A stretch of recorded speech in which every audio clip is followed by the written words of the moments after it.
I have always been in love with cars. Had a bunch of them, different ones. Had an R8, had an AMG GTC, had a 17 Spider, which Sean drives right now. He also joins that and drives. What else I had? I had a 458 for a little bit.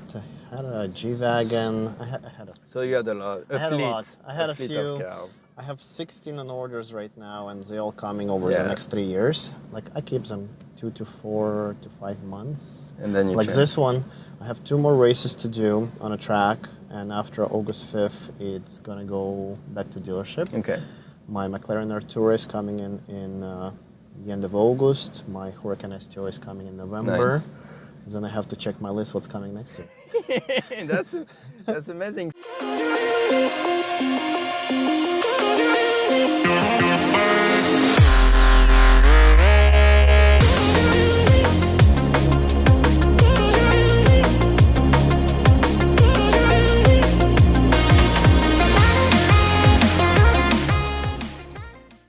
It's my first time doing a rally. I was one of the sponsors from Equity Line Mortgage Investment Corporation, so I'm the one with the lines or just the name Equity Line itself. And I did not have so much of epic experience since probably 2007. So that was 15 years ago. Wow. You know, the experience we had for this 5.5 days, basically 5 nights, it's worth a lot more than what we paid for, how it was set up. Yeah. It was just extraordinary, I would say. Like I said, for the past 15 years, I've been in Europe, I've been Asia, I've been Bahamas, you name it, any islands, North America, South America. But what we did in those 5 days, it stands out. It was, for me as a first timer, the experience was absolutely amazing. Well, I went first time as well. Yeah. Yeah, but you've raced more than me. So tell me about this car on the rally, because you've had so many. What did you like? What did you not like? What would you change? What would you improve? So this is a 2022 911 GT3. PDK, top of the line, lots of options, things like that. It's not the fastest car on a straightaway compared to 720 McLarens, compared to Turbo S's. But on the back of a Dragon, I was the lead car when they all stand up. And I'm a solo driver, so I had to call in with the radio, also do the twists, the turns, and called in also Corvettes, which are flying on opposite lanes and about to hit you in the face. I lead as a pack, and everybody, when we come up to a mountain, everybody's like, wow, this was the best drive we ever had. And some sections I topped it out 235. In the corners I was pushing 1.2 G. Yeah. At 1.3 my ESP in 2 corners kicked in. It was about to fly off. Our pace in the corners anywhere from 105 to 115 kilometers I had one corner like that in the R34 where I started from the inside of the car, between the speed and the curve. I heard all 4 tires starting to squeal. I'm like, I know I'm at the edge of friction there, so I know if I push more on the gas, then the car is going to start to go sideways. But with the 4-wheel steering, that car just hugs the road. It was, for me, the experience was magnificent. Yeah, this is 4-wheel steering as well, with the rears, right? Yeah. A little over 500 horses. I had a 720 chasing me, Turbo S chasing after the McLaren. We had a 458, which we cooked when it reached the top. We literally cooked it. It was smoking. And the pressure tank blew up, right, at Henry's car. Then we had a tuned Stage 2 Turbo S chasing that. It was 5OS. And Bo, at the F-Type, he actually flew off the track, right? Yeah, he I know. had an accident. He tried to chase us, but again... There is 2 things that people need to understand. There is the ability of the man driving, and then there is the capacity of the cars. Yeah, that's right. And you need to be careful to not hit either of those. And sometimes, when you race bikes, you learn very quickly that the bike is going to be quicker than you can be at first. The bike has a lot more capacity to go fast and to take a corner than you are. So the human factor plays a huge, huge role in those things.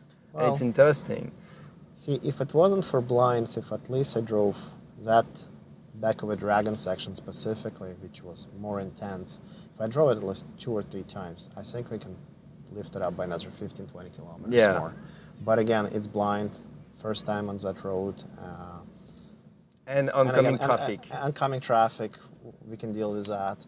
But from what I understood, 3 cars just, slipped off. Yeah. Basically, out of the 19 we left in the chain, 3 were out, right? Yeah. And that tells you something. Any issue with this car? No issues whatsoever during a race or during a goes or a rally experiences. None of that, except on the way back when I decided to go through the woods. We had remember it was weather, right? So after the storm, the tree and the hydro poles have fell. So Yeah. what has happened is it was me and another 4 cars in front. I went by myself, by the way, on that detour, which Saturn provides the maps, and everybody went highway. I went more twisty roads.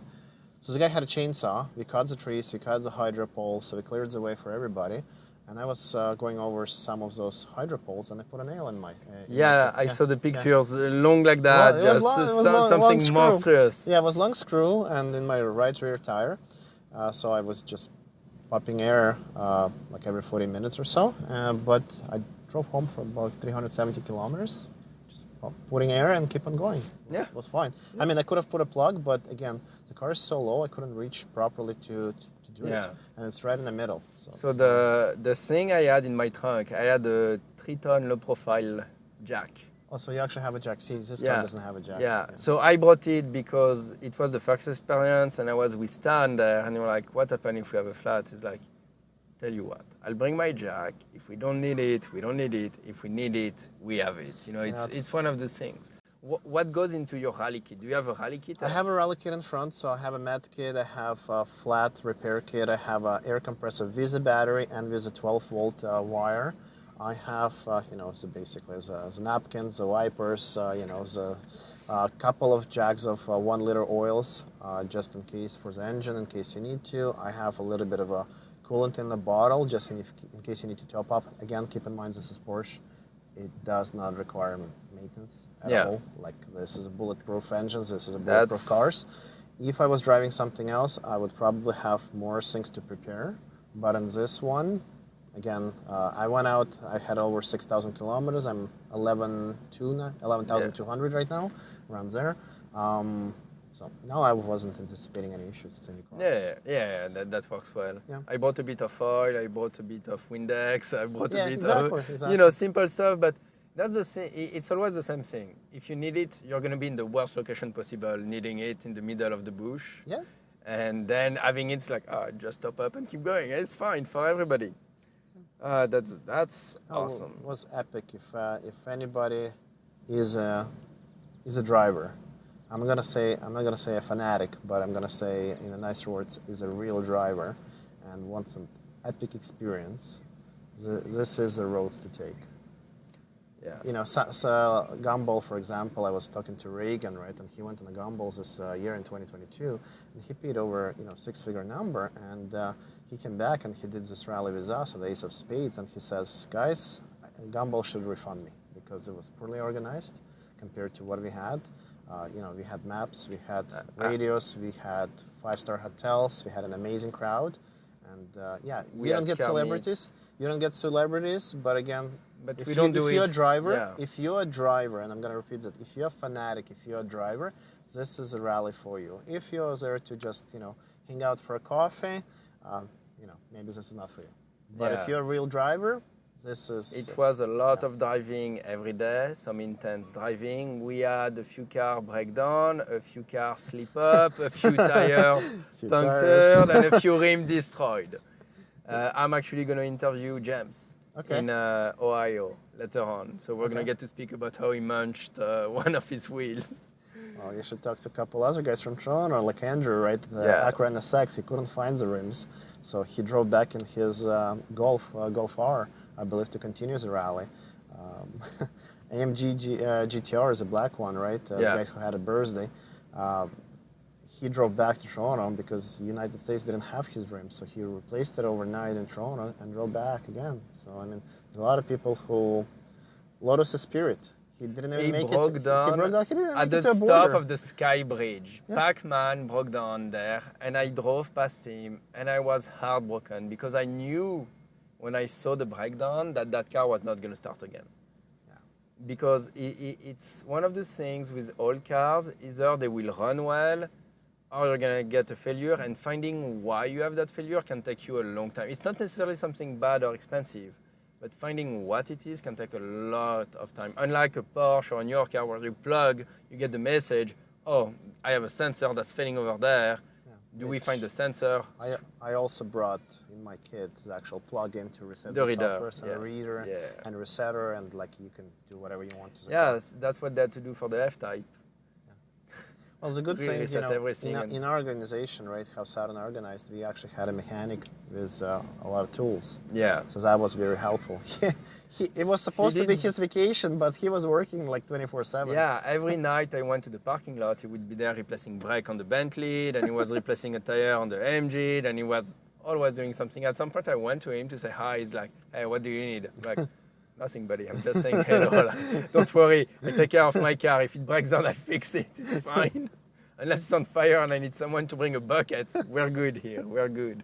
So yeah, no, that was a really good experience. The car meet. So we had two different car meets. Yep. One in Lexington and one in Pennsylvania. Was the car and coffee in the morning. Kentucky? Maybe I think in Kentucky. Yeah, possibly.